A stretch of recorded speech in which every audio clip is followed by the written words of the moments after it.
Hello and welcome to today's webinar, Using Personalized Behavioral Science to Engage High-Risk Members and Improve Health.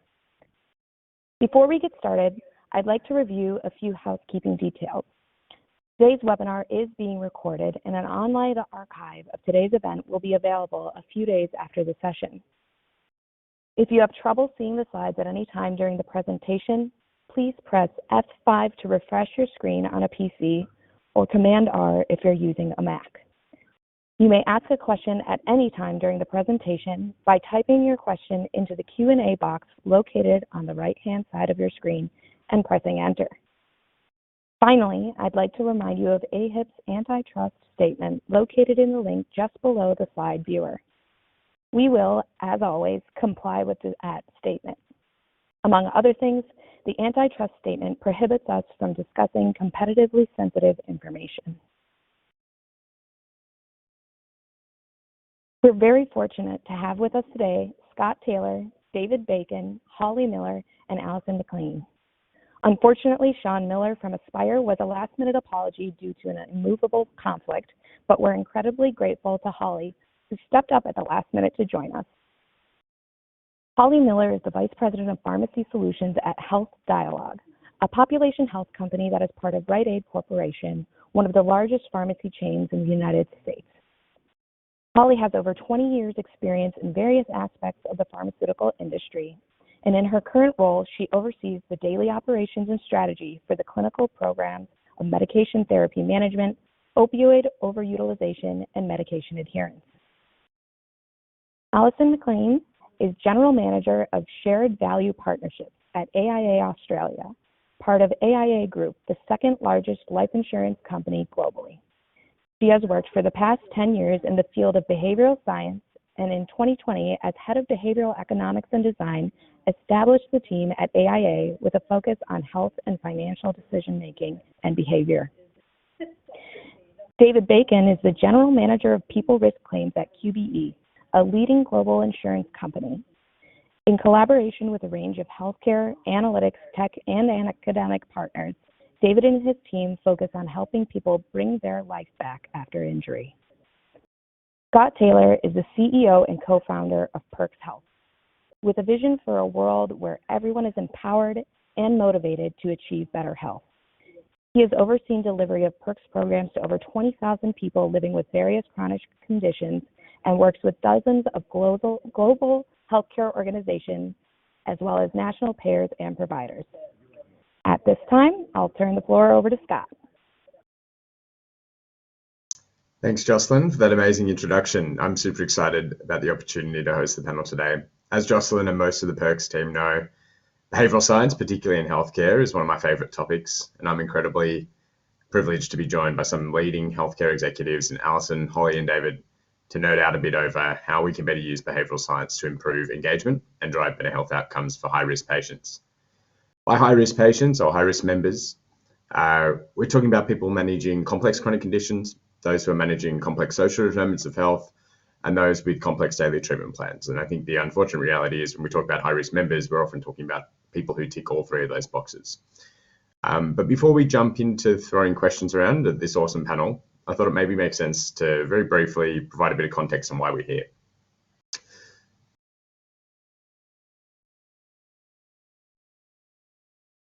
So why are we focusing on high-risk members? Well, the short answer is that they're the highest cost patients in healthcare with the worst health outcomes. I think everyone on this call will probably be well aware of the statistic that over 10% of patients, or around 10% of patients, account for 40 to 50% of healthcare costs.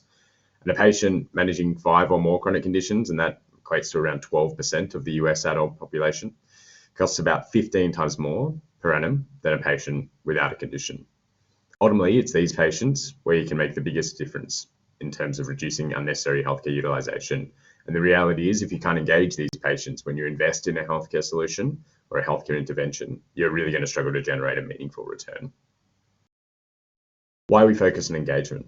Well, there's really 3 reasons. First, because we know behavior outside the clinical setting is the single biggest determinant of health outcomes.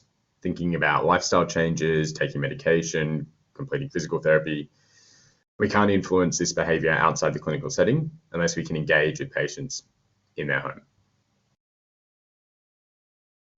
Secondly, whilst engagement is super important for behaviour change programs, it's also a foundation requirement for almost all new models of care that payers and providers are focused on, whether it's telehealth, remote patient monitoring, digital service and navigation. Delivering any of these solutions and delivering any of these solutions successfully requires genuine patient engagement.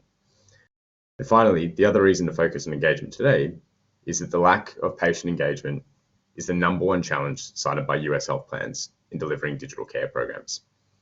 So for all those health plan execs who are dialed in, this one's for you. This segues nicely into the final slide in my soapbox spiel and the catalyst for the first question for the panel. Is engagement of high-risk patients actually a problem? Engage high-risk patients in a way that delivers tangible outcomes. Even some of the most well-known digital health interventions struggle to achieve enrollment rates higher than 5 to 10%, leaving 90 to 95% of patients no better off. For those members who do engage, they don't engage much or for very long, with average engagement rates of 14% across the top 20 behavioural health interventions, and typical retention in long-term behaviour change of around 5.5 days. Unfortunately, not very long-term. Perhaps what's worse is that the overwhelming majority of these healthcare interventions are only actually able to demonstrate outcomes with relatively healthier, younger and lower risk patients, which isn't very helpful if you're a Medicare Advantage plan or simply a healthcare organisation focused on improving outcomes for your highest risk patients. Hopefully this provides a bit of context about why the problem of engaging high-risk patients or high-risk members is important and it needs to be solved. But I think that's where I'd love to pass over to the panel and start to talk about what is the problem with existing engagement in digital care. And with that, what would be great is if we could jump into, and I might throw to David first, in what would look good in delivering a digital health intervention to your patients and members when it comes to engagement. Yeah, thanks, Scott. Good afternoon, everybody. I think primarily one of the problems we have is historically when people have tried to implement solutions around engaging patients digitally, they tend to have been, in my view, often about what the payer or what the healthcare organization thinks is important that we want the patient to be able to then go and do. So we're very much kind of pushing our need for either information or services or whatever out into the patient. And my observation is a lot of that actually hasn't been terribly patient-centric. And I think there's real opportunity to kind of flip that around a little bit and say, well, in this kind of patient experience, what might be important for them to be able to use to start to be able to take better control of their situation, and how can we use technology to leverage that? So it's kind of flipping the problem around in a different way that kind of has rarely been done, in my view. And Alison, when you deliver digital interventions or any healthcare intervention to members at AIA, what does good look like if you're delivering a digital health intervention to your patients and members? Yeah, so I actually agree with David. I think it needs to start with solving a pain point for a customer. So what is it that they need to do in their life to manage their condition, and how do we make that really easy for them to do so that they really don't have to think about it at all? So that's definitely the starting point. I think what is also important and kind of linked to that as well is, for people, and particularly those who have chronic conditions, they might have so many different needs that they need to address. And how do we have a digital intervention that can meet all of those and not have a standalone intervention for a lot of different conditions? So that's sometimes what we can see, that digital interventions will be very bespoke. So someone might have to have 5 different apps on their phone, for example, and navigating that just really doesn't work for someone for a longer term engagement. So solving that problem around how you kind of bring that together and have one central place, ideally, where people can go and track everything is the ideal. Because again, it makes it easy, and we know from behavioral science one of the top things to do if you want someone to do something is just make it easy. Reduce any of the friction is kind of your first starting point. Absolutely. And Holly, did you have any thoughts you wanted to add in terms of what does good look like? Yeah, so I think my time in the healthcare profession as a pharmacist has always been either face-to-face, seeing patients in a primary care office, or in the retail pharmacy, so a lot of foot traffic. Then I moved to more of a telephonic role, and I think, we know from trying to meet patients where they're at, the digital piece is really a great option, because not everybody wants to go in person to see their primary care or clinician. They don't want to go into the pharmacies at all. And answering the telephone, we all know we can't always answer the phone in the middle of the day, but I could answer a text message, or I could answer, oh, I'm clicking into my app to check on my medications. So I think for the different types of population I look at is just meeting the patients where they're at, and knowing that segment of the population that really is digitally in tune, or that's a really good other option for them when they're not either going in person or telephonically. And then from an engagement rate, I mean, anything above 20% is always good in my eyes. So.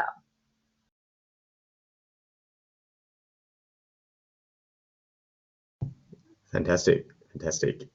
And what would be probably helpful, and particularly looking at some of those statistics we had up on the slide before, is how have any of you been disappointed by those type of member-facing programs in the past? Might start with Alison.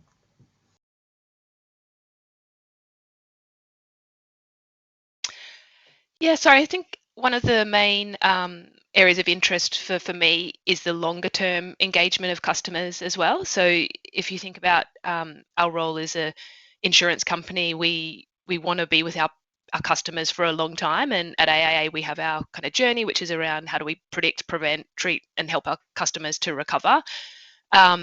And I think particularly if you're looking with these customers who have chronic conditions, there's often, again, digital interventions or even kind of face-to-face intervention still has the same issue where people will engage to start with, they'll be involved, but actually the dropout at 6 months or the dropout at 12 months is very high. And actually then we don't necessarily see, or I guess we're worried, are we going to see those kind of longer term health improvements, which are important for us from a shared value perspective, because that's how we kind of focus. If we can create that shared value, then we can return that value to our customers.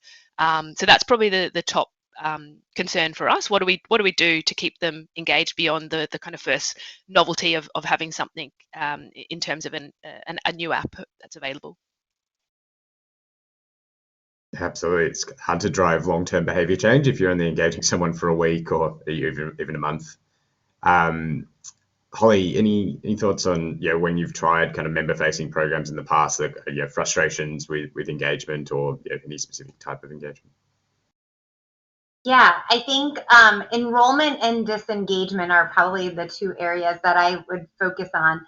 And Alison kind of mentioned it, when you have to go to 5 different places just to track one condition, that gets pretty tricky. So if you are getting kind of a one-stop shop, I think that really brings in overall better enrollment and less disengaged patients if they can kind of track or digitally solve their full condition, and even things that are across multiple conditions. So I think those are the two areas that I have seen as, if you have to go to more than 2 or 3 things, you're going to lose this interest quickly. Sure, for sure. And David, any other thoughts on that? Yeah, I think one of the other things I observe, certainly here in Australia, and I know that's been a big issue in the US as well, for kind of compensation payers like workers' compensation payers or auto liability payers. A lot of organisations have kind of, I guess, as payers, have lacked the confidence to be super involved in the healthcare experience, and so that's left participants or people with various injuries really kind of choosing their own adventure by sort of walking around, what we call walking around community healthcare, kind of unguided, and being kind of left to solve a lot of their own solutions. And I think the payers within industry have probably maybe walked back a little bit too far from that conversation about, well, what can we actually do to help with this situation here? In a way, hopefully, that as much as possible puts people in control and in power, and kind of keeps them away from kind of clinical settings, because we all know that the more often you go to a clinical setting, guess what, the sicker you kind of feel. I think it's pretty unusual for people to walk out of a doctor's appointment and feel better. They normally feel worse, of course. And so it's kind of both for payers to be more involved in kind of partnering on solutions that can keep people kind of operating and functioning and somewhat independently in the community away from those clinical settings. I think that's been a real gap as well. Sure, for sure. And when each of you are, I guess, evaluating or making a decision on a new vendor relationship, particularly in digital care, with a complex or high-risk cohort, what are the things that are probably most important beyond necessarily engagement, but even if engagement's one of them? David, maybe start with you. Yeah, hopefully there isn't too many procurement style people on the call. I confess I maybe do this in a slightly different way, right? The people that we choose to work with, typically we kind of use like a bit of an analogy where there's three important things that we look for. It's the organization that's offering solutions has to be super smart, has to be, kind of led by good people, and has to be motivated to do good work. And I think often whenever you put those three things together, as long as the solution is fitting a need, or it can be worked to fit a need, I think more often than not you'll have success. As many people on the call will have, we get people trying to sell you stuff all of the time, and they'll wheel out these kind of pre-packaged things and say you need to buy this because it's going to be great for your members or your customers, and you have to say no to 95% of that stuff. And so I think often that framework of smart, good people and motivated to do good work, and as long as the solution fits within those problem statements as well, you'll more than likely be successful. Fantastic. And Alison? I love David's answer, so I'm not sure about following him, but I think definitely there needs to be that connection from a purpose perspective. So I talk a lot about shared value because that's the team we're in and what our objective is. And I think that's really important because my belief is that any digital intervention can be good, but we're working in such a fast-paced environment, not only from a technology perspective, but also from our understanding of human behavior, that you need to be able to grow over time, because what you have today won't necessarily work for tomorrow, but you need to work with a partner that you can trust, and you can go on that journey together to make sure it can continually improve, and you can build on it to meet those needs of the customer. So I think that is fundamentally very important. But I also, I'll answer with my head and my heart, as my CEO would say, but, there is the very important elements of clinical efficacy. So, I need to be confident that this is going to work for our customers and that we're investing in something that is going to get them the outcomes. Because, unfortunately, there are a lot of digital health tools that sell something and it actually doesn't deliver. So that's important. And governance to me is super important as well. So is this safe for our customers? Is their data safe? And how is that going to be maintained over time? So those things I think are really key as well. Yeah, absolutely. And I think the clinical evidence is a really, really good point there, because as much as you can talk about the importance of engaging people daily, day in, day out, or engaging people for a long period of time, ultimately you need to be engaging them in something that is proven and that is demonstrated to work. Holly, in terms of what's important when it comes to, I guess, both you looking at potential vendors in digital care, but also I'd imagine probably some of your customers, given that when at Health Dialogue you're working with health plans themselves. What are the things that they really focus on, or that you really focus on in providing for them? Yeah, I think just to kind of segue to, again, Alison and David, the governance piece, understanding what a health plan in the United States is going through, and especially on that Medicare, Medicaid governance of what are the rules, what are the regulations, and what are they trying to solve for. So clinically, there's always those pieces, but even from a metrics and really understanding kind of that what is that payment model? What is the plan being incentivized for?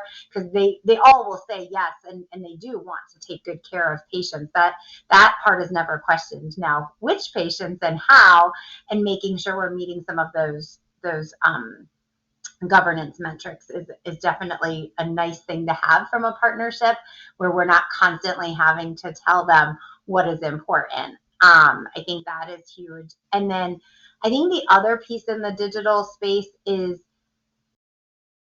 the technology is moving at such a fast pace. And as a pharmacist, that is my last piece that I understand. I can use my iPhone on most days, but when Apple comes out with a new thing, I have to go to my teenagers and say, why am I getting no notifications on my watch all of a sudden? So I think working with a digital partner who understands like APIs and all of that like piece from a privacy perspective, all the way to how do we make this not clunky and take forever to implement, is huge from that digital space, because I'm going to have to go to my IT people who don't really speak the same language. So it's nice when we are looking at digital solutions to know that they've got people that understand the business and the clinical side, also the right people to speak the technology speak. For sure. And I think the number of, health plans, but also other healthcare organizations we've spoken to over the years where they had a solution, but actually maintaining that solution was so much of a headache.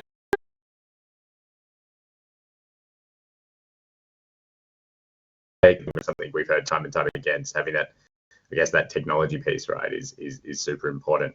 And I think it also comes to engagement, because ultimately, if you aren't continuing to invest in the technology side, you're not going to have a product that is keeping up with all the other apps on our phone or other digital solutions that people are being pushed to engage with day in, day out. And so unless you're constantly kind of investing in that user experience and that engagement experience, you are going to struggle to kind of maintain that engagement. When it comes to, I think, some of the points that kind of David particularly you raised, and I think Alison, you touched on earlier on, it sounds like there's a challenge around bringing the solution together, but also providing the solution that one can serve all the needs of a patient, or at least most of the needs of a patient, because unless, as you said, Alison, unless you make it easy, people aren't going to engage. But then also making sure that the solution is quite bespoke and tailored to that individual patient need. How do you think about those two things between having the solution that works for a specific use case, but also can be broad enough to be that one-stop shop for patients? And I might throw to Alison first on that. So it's very hard. So I think it's I guess there's two different aspects that I look at in the lens of AIA. So one is, where are we in someone's journey, and then you've also got what is their actual kind of clinical or health needs as well. So it's almost, I guess, a bit of a matrix in terms of what we're looking at. I think in terms of, if you are able to identify someone at the right point in time, and what their health and clinical needs are, even if they are complex, and that could be, for example, at the claim stage, or once they've had a diagnosis, and you use something like Perx to help them, then I think that can really work, very well. The challenge that I have more is, if you've got customers that we're lucky enough to have a relationship with for a very long period of time in their life, how do we know at which point in time we can offer those right services to them, and how do we connect to them and make sure they know that they're available and they can access them, and that's something I think that's almost that kind of bigger challenge to solve. So we touched on engagement, but if we've got, for example, 4 million people sitting there in Australia, how do I know which of those 4 million at which point in time I can provide Perx to make sure that they get, as an example, they get the most out of it? And that's a real challenge that I face at the moment and don't have the answer to, but are trying to work out different ways that we can do that and do it in kind of a cost-effective way as well to tap into people at the right time. For sure, and whilst I appreciate the Perx shout out, I think one thing that we've definitely seen when talking to health plans in particular is that there's almost an overwhelm of potential solutions that you could be providing to any member at any time, and not only identifying those members that would benefit from a particular solution, but then actually engaging those members in the solution is probably one of the challenges. And so it's figuring out who is eligible, and then also making sure that at that very moment in time where they're eligible, we can enroll them, engage them, and keep them engaged in that solution that's beneficial. Holly, do you have any thoughts on that specifically? Yeah, I mean, I think from either a client perspective or a patient perspective, right? What's in it for them? It doesn't matter, which audience we're going with, but if it's the client that we're trying to say, this is a way to really engage a patient, they're going to say, that's great. I have this amount of dollars, and here's all these other ways I can engage a patient. So what is in it for me? And so those overall outcomes, I think, are definitely a big piece of that. And then from a patient perspective, why should they click into any given app? Why should they get 10,000 steps a day? Why? And I think especially if they have multiple chronic conditions, it is easier to kind of, yes, they know the overall growth and betterment of their health, but even from a proactive perspective, I think catching them early is definitely a key, where a lot of these engagement tools, you don't want to have 6 chronic conditions. So let's manage the one today so you don't end up with 6, or the long-term pieces. That's what's in it for you. So I think that the digital solutions help. They might not know that at first, but I think when they start to see change, that's when that kind of kicks in. Absolutely. And David, how do you think about that kind of combination of going for the specific use case solution, but also the solution that's broad enough to engage with the patients as regularly as you need? Yeah, I think it's really tricky, to be honest. There are so many different things that people may need at different stages in their health or in their recovery, more so in our context, and I think in some ways trying to solve all of them is probably somewhat unrealistic and maybe a little bit counterintuitive. I think the magic is really trying to identify accurately as early as possible, those key high risk people where you can support them. And then really it's a little bit about kind of restraint, right? I think if we were to try and push down the pipe, there's very broad solutions that we say we can be all things to all people is probably not likely to get us where we need to be, but really identifying those particular points where support of a particular style may be useful. And then it's even thinking about, well, what is that type of support? Is it conversations? Is it dealing with the treating doctor? Is it whatever it might be? And then what are the supporting technologies or other interventions you can kind of bundle together to be able to have that actually be effective, rather than just saying, well, by pushing out this one piece of kit or this one intervention, that's going to solve the problem and kind of tick and we're done. I think there's an opportunity to kind of think about it more broadly, and at the same time be a little restrained in terms of how much we can expect people to digest in terms of the number of individual interventions. Sure, for sure. And I think it comes to a big behavioral component, which Alison touched on earlier. And I might throw back to you, Alison, on how have you thought about using behavioral science at AIA, which I know is obviously a passion of yours, in terms of solving some of these challenges around engaging patients in the right solutions at the right times.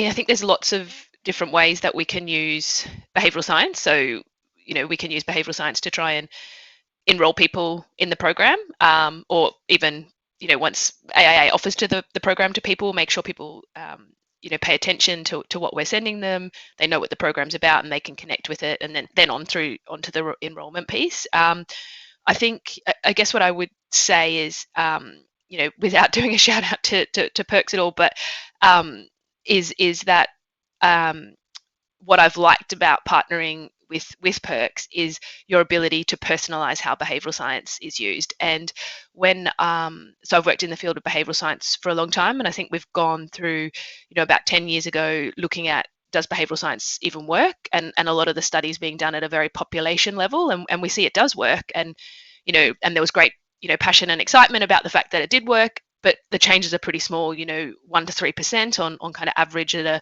population level, or even less.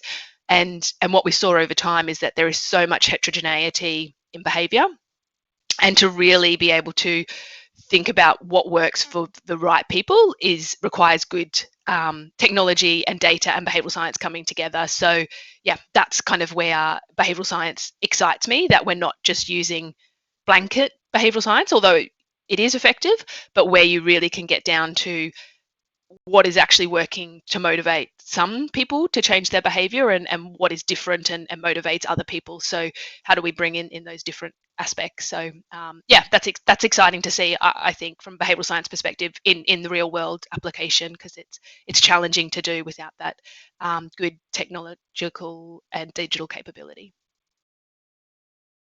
Fantastic. Yeah, absolutely. And I think that's obviously something we're very passionate about at Perx, but I know that Holly, and even in the discussions we've had around some of the populations you work with, thinking about how do you engage that person in the way that is, most relevant for them or most engaging for them, or meeting with them where they are. Do you want to speak a bit about that and how Health Dialogue thinks about engaging people in the right way? Yes. Yeah, I think that is, again, such a passion for population health, of moving masses. I always say massive amount of people, and then to your point, Alison, it's like, well, we got 2%, but it felt like moving a mountain, or that's what the data told us.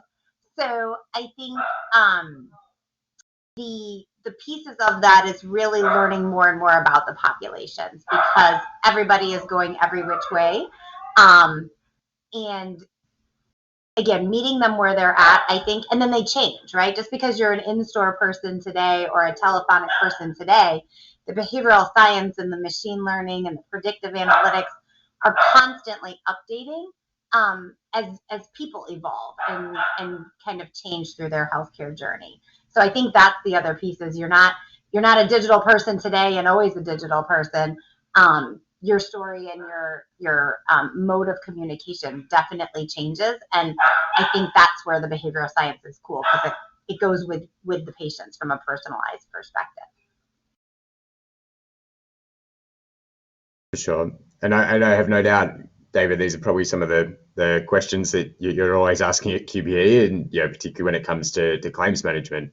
How do you most effectively engage with a claimant, or how do you most effectively engage with a patient? What have you kind of been exploring at QBE in terms of trying to provide personalization, but also engaging with people in different ways using behavioral science? Yeah, so we built our first kind of behavioral science practice about 4 years ago now, and it's been quite experimental and done a range of interesting things. But I mean, some of our experience in this, we use behavioral science certainly on the provider side by helping those providers that may be over services understand where they might sit relative to their competitors, etc. But some of the more interesting bits are around kind of, well, again, as I sort of mentioned before, what's important for our customers more so than what's important for us, and of course, when we do reference groups and stuff with our range of people, we often find that with our own perceptions on what we think important and what would be wanting to solve for, firstly, they're fundamentally selfish, but also they're actually fundamentally generally untrue. And simply asking a customer to do something that we want them to do for the sake of we want them to do it, it's probably broadly unlikely to be that successful. And so I think the more we think in that way, the more successful we've largely been. But there's still so much to be done to be done kind of in this area. You know, as I mentioned before, compensation payers, whether they be workers' compensation or motor accidents, injury compensation payers, you know, often it's in the community, I still think they're seen as very adversarial processes. You know, people think that if they get hurt on the roads, then the first thing they need to do is see a lawyer or something, right? And I think the friendlier we can be as organizations, the more opportunity we have to keep people on side and actually motivated through their recovery journey and their health journey. And you know, some of the work, you know, Scotty, we've done with you guys on this sort of technology, as well as some of our other partners, they're kind of use cases for, yes, you can demonstrate financial and tangible benefits from these things, but there are other intangible benefits, which how do we operate as organizations within the community? How can we give some of our participants and our customers things that they may not expect that can keep them kind of on our side for staying positive about how they're feeling about their recovery and their life? And I think that's a really kind of unexplored area that we've been doing some super interesting work on. And you know, I know we get really regular comments back saying, you know, I never expected QPE would kind of do this for us, to be able to actually help us on our journey. And you know, I think the more and more we tap into those types of things, that should be what we're here for as large payers of healthcare services. Definitely. And I think that really resonates in terms of, as we built out the Perx product, you know, obviously, I mean, I studied behavioral science and economics at university, and you learn all these kind of theories around loss aversion, and like people value, you know, people hate a loss more than they love a gain. And as we were building out the product, we were kind of thinking, okay, how do we put some of these, you know, these various behavioral science strategies, and Alison really kind of hit the nail on the head before, in that like there's so many different behavioral science theories and you can use them in different ways, and it's really figuring out what works for that individual. But one of the things that we kind of made a pretty explicit decision about early on is that, you know, as much as there's a wealth of literature around things like loss aversion, we never really wanted to use Perx specifically in a negative way. So we didn't want people walking away from their Perx program saying, well, that was a really negative experience. Yes, maybe I'm motivated, or maybe I've been, you know, motivated to do something or take a specific action through a negative, you know, reinforcer. But I think one of the challenges there is that, you know, the thing about, you know, particularly long-term health management, but also, you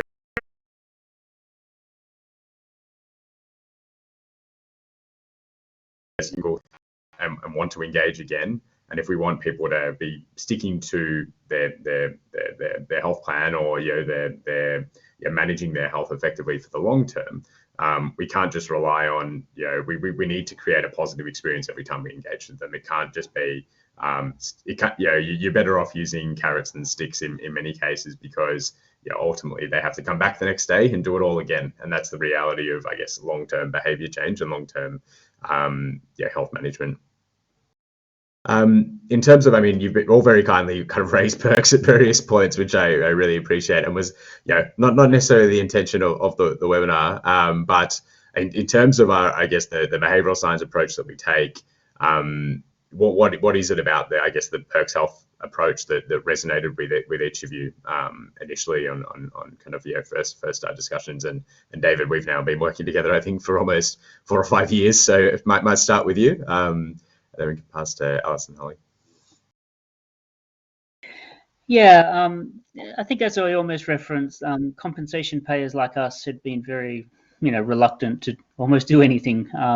In some cases, almost barely talking to the people that the injured people that we deal with, and so we were super interested in, you know, testing out various methods and new approaches to engagement, and you know, Perx was one of those.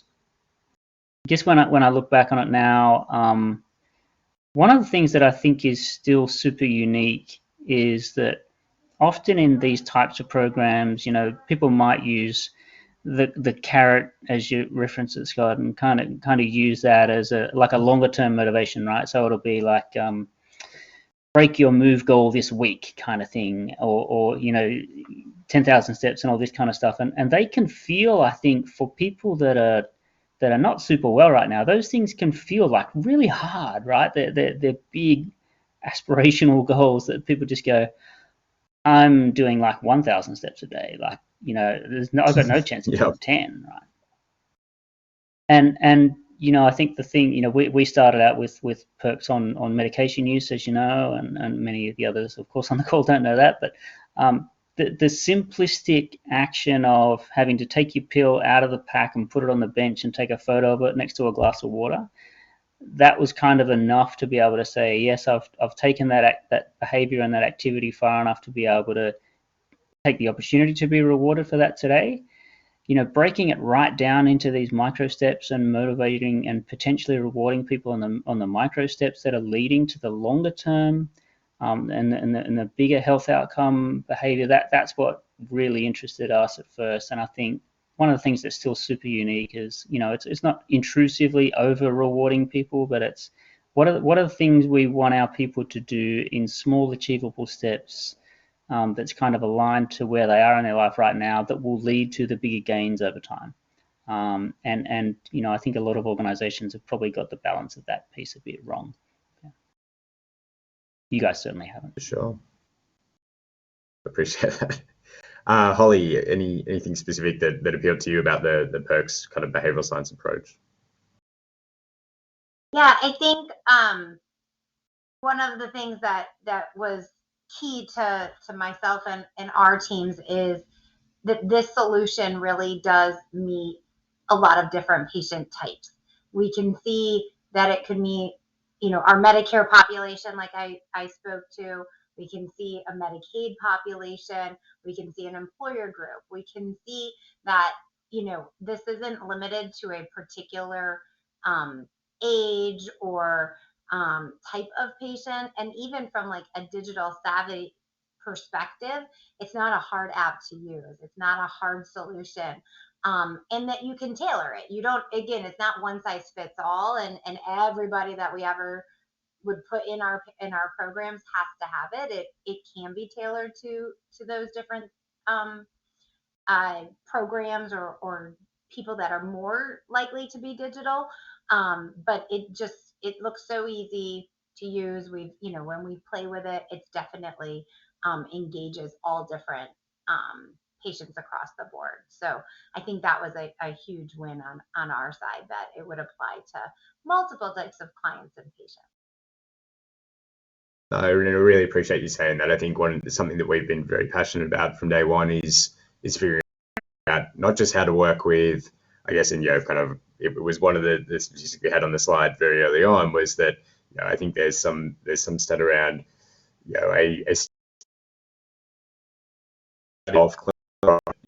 an overwhelming majority of participants in those clinical trials of digital health interventions were between the ages of 17 and 39.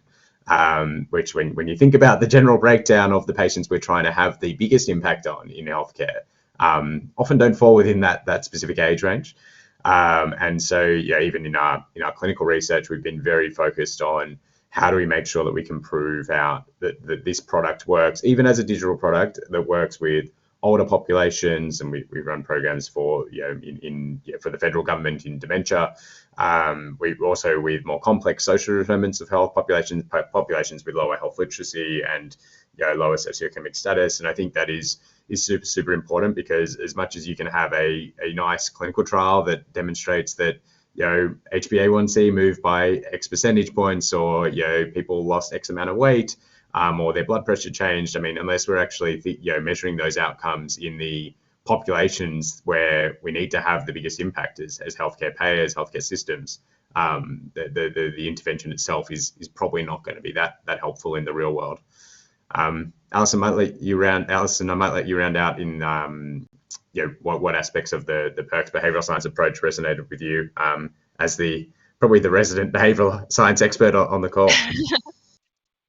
So yes, so having worked in behavioral science for a while, a lot of technology companies do come and show their services around how they know about human behavior. Often, we're doing this because we know what works, and then kind of my rule of thumb is, if you tell me that, then I know you don't know what works, because actually human behavior is so complex, and we have very, very little understanding of human behavior. And I love the study recently by Katie Milkman, where she got the top behavioral scientists, the top 40 behavioral scientists in the world, to predict which health intervention was going to be the most effective, and no one got it right. So as behavioral scientists, we are super humble, and we test everything, and that's what I like about Perx. We don't always have the answers. We track and we learn and we see what works, but we continue to do that, and that's fundamentally, I think, the most important thing from a behavioral science perspective. And I think Collie touched on it before. And even if we know it works today, it doesn't mean it's going to work tomorrow, because someone's going through a different journey. So we need to continually evolve and do that. And that's the approach that I liked that Perx does. Absolutely, absolutely. I think we'll often talk about the fact that our product will never be finished, in that we release a new version of Perx every 2 to 3 weeks, and we don't expect that at some point we're going to get to the point where we've just reached the pinnacle of Perx for patient experience, because I think you're absolutely right. It's constantly reacting to the way patients are using the product. I think Holly even mentioned before is that over time, even those patient personas can change. So you might think, I finally figured out what best motivates David to change his behavior. And then, 2 months later, the way that David is responding to those behavioral incentives may well have changed completely.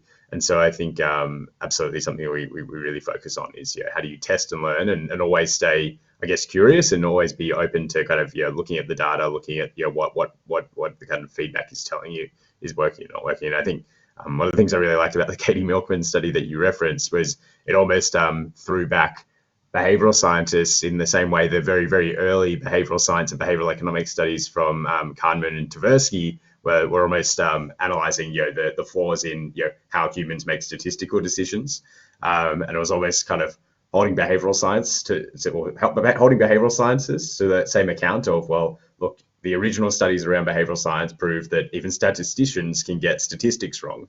And in the same way, it was kind of pulling up the mirror to the study of behavioral science, and that we need to take a more open-minded approach to the type of interventions that we look at.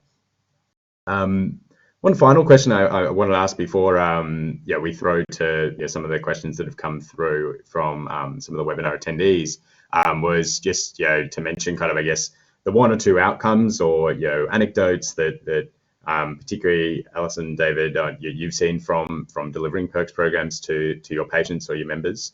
Holly, I know that we're still in the works of getting the Perx program launched for Health Dialogue, but I would definitely would love to hear from both yourself, Alison, and David on what are the kind of big outcomes that you've taken away from delivering Perx to patients.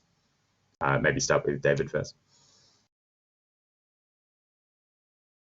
Yeah, I guess there's a couple of things. So certainly, we started with using Perx to support some of our mental health claims stay on medication, with the concept that well-medicated mental health claims will hopefully function better in the community. Out of that initial piece of work, certainly we were able to demonstrate increased adherence.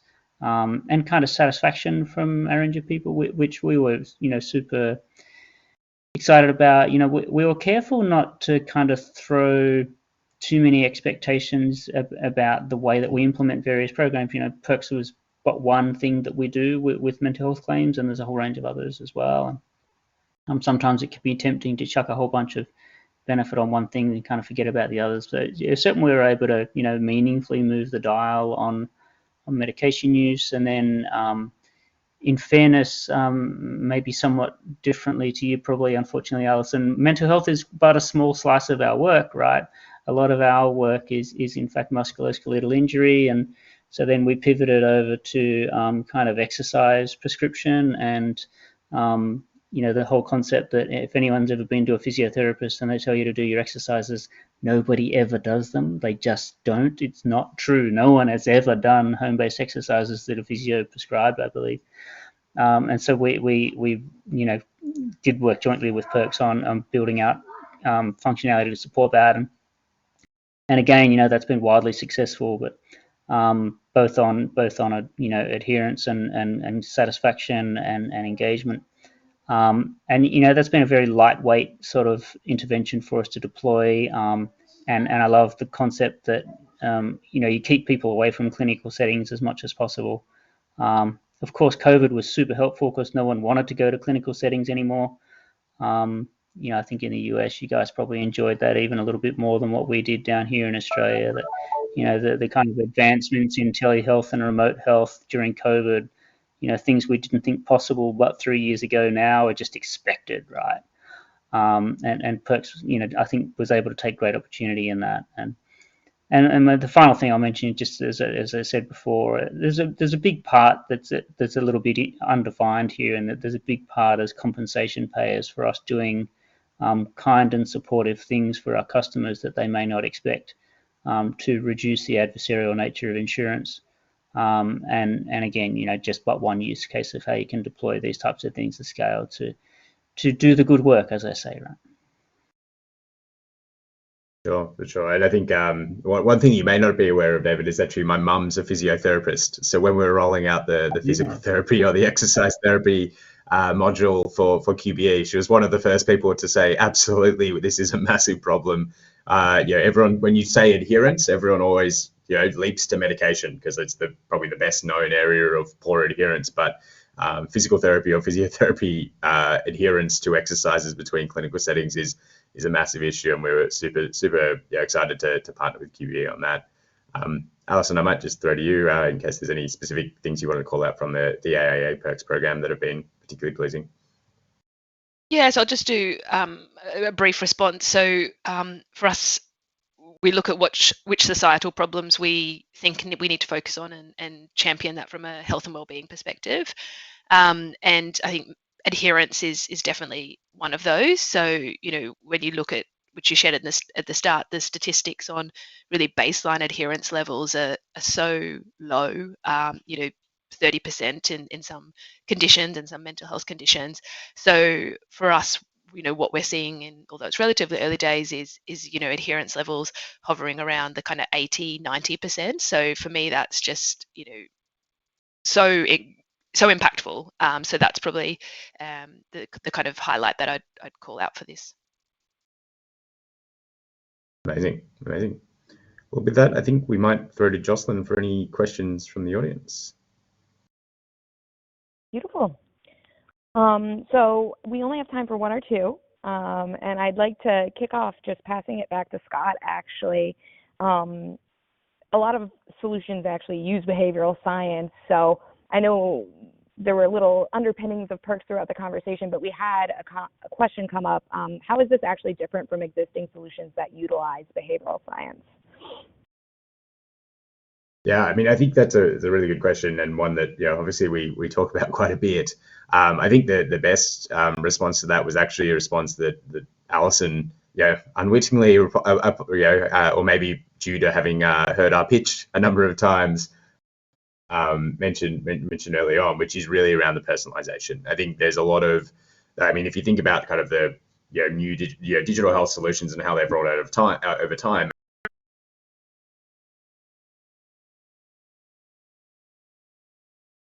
Behavioral science backing them to actually get those tasks or that education done.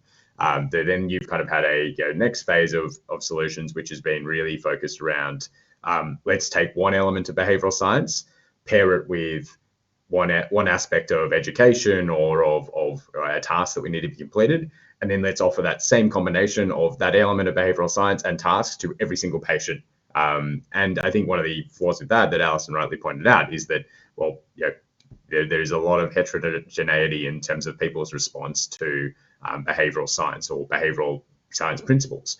And so what we really need to be doing is, as opposed to necessarily saying, this is something from behavioral science, let's pair it with the tasks that we need to be completed, is first and foremost, let's understand the patient. Let's understand which behavioral science strategy or which motivator is going to work most effectively for them, and then apply that, engage that patient, and then use that engagement to get that person to complete the task that we need them to do, whether that's medication, whether that's physical therapy, or looking at clinical measurement. And I'd say that's really the difference in the Perx approach. It's not that we use behavioral science, and there's a wealth of solutions out there that use some aspect of behavioral science. It's that we think about behavioral science as needing to be tailored or personalized to the end patient. That probably enables us to achieve some of the metrics that we see around engagement, where people are engaging 4 to 5 times a day, where they're interacting for over 6 months. That's part of I think the power of Perx. Beautiful. One more for you, Scott. Can you speak to the demographics of the group? Is this just for younger people? What kind of populations has Perx worked with? Yeah, I mean, I definitely can, but it probably makes sense to throw to some of the panelists in terms of, I mean, David and Alison and Holly, do you want to talk to kind of, I guess, the demographics that you're currently looking at or already delivering Perx to? David, do you want to start? Yeah, sorry, I was just looking for the mute button, of course. No, broadly, the vast majority of populations, there's very few that we don't do. Given that we insure road users, we have people right from children to elderly and retirees. We normally don't do things like this with children, to be open. So it's normally that later teenagers, but right through to some of our more elderly customers, and in fact probably some of the best feedback we get is from our more elderly customers with this sort of thing, because they just don't think, they kind of, as I mentioned a couple of times today, I know they kind of don't expect it. So no, broadly we've been I think successful with most populations. Awesome. Alison? So similar at AAA, so we're kind of working age population, probably goes a little bit kind of older, say 30 up to 60, and it's offered across that entire group. We haven't been able to kind of look at the differences in how people engage across those groups, but I mean generally probably what I've seen in other kind of settings is we make assumptions that sometimes these digital tools are better for younger people, but actually that's not always the case. Digital savviness isn't necessarily driven by age. It's driven by other factors as well. So, I expect to see the same when we get the results, but we'll wait and see. Fantastic. And Holly? Yeah, I think as we started looking at this, we were, again, driving Medicare populations and thinking, okay, yes, this would work. We know that, again, even employer groups are looking at least in the US, the employee benefit solutions from an insurer continue to get a little bit more maybe unemployee nice when we look at high cost plans and specialty drug tiers that are humongous. So we're just looking at, like, from an employer perspective, like, what is an easy perk that you can give to employer groups, not only to increase adherence and decrease absenteeism and making overall medication or health awareness, but what is an easy solution to give back to employees as we kind of sort of keep taking stuff away. So I think we, population-wise, are really looking at it holistically. Beautiful. Absolutely. And I think we've... Go ahead, Scott. We have only 2 minutes, so time check, but I'll kick it off once you wrap up. No, absolutely. So thanks for the great presentation. Scott, I'm sorry to cut you off, but we are available for any questions y'all have. Thank you for participating in the webinar. If you scroll down to the bottom below speaker photos, you'll be able to find a flyer on what we've reviewed and a little bit more information about Perx. And we actually have a couple offers for any participants who are on today. One, while Perx it builds these high engagement programs, and several of our team members outside of Perx have done more than that. They'll consult with payers and providers that are running their own programs specifically on improving enrollment and engagement. So we're offering a free consultation to share ideas on boosting engagement and enrollment for any problem programs that you actually have right now. This is a consultation. It's not going to be selling, just sharing our experience across dozens of healthcare organizations and over 20,000 patients. The second offer is you're going to experience some behavioral science yourself as we're going to try to drive engagement with our listeners you'll be receiving a short survey to give feedback about the presentation, and there's a $150 Amazon gift card shared at random with 3 of you who fill out the survey. Should take 60 seconds or less. Our contact information is on the screen now and will also be in the flyer that I mentioned a little bit earlier. You should be getting the recording in about 24 hours as well. Thanks so much for joining us. Sorry to cut us a little bit short. I feel like we could nerd out on behavioral science all day. So appreciate you listening in. Recording coming soon, and please reach out. Fantastic. Thanks, everyone.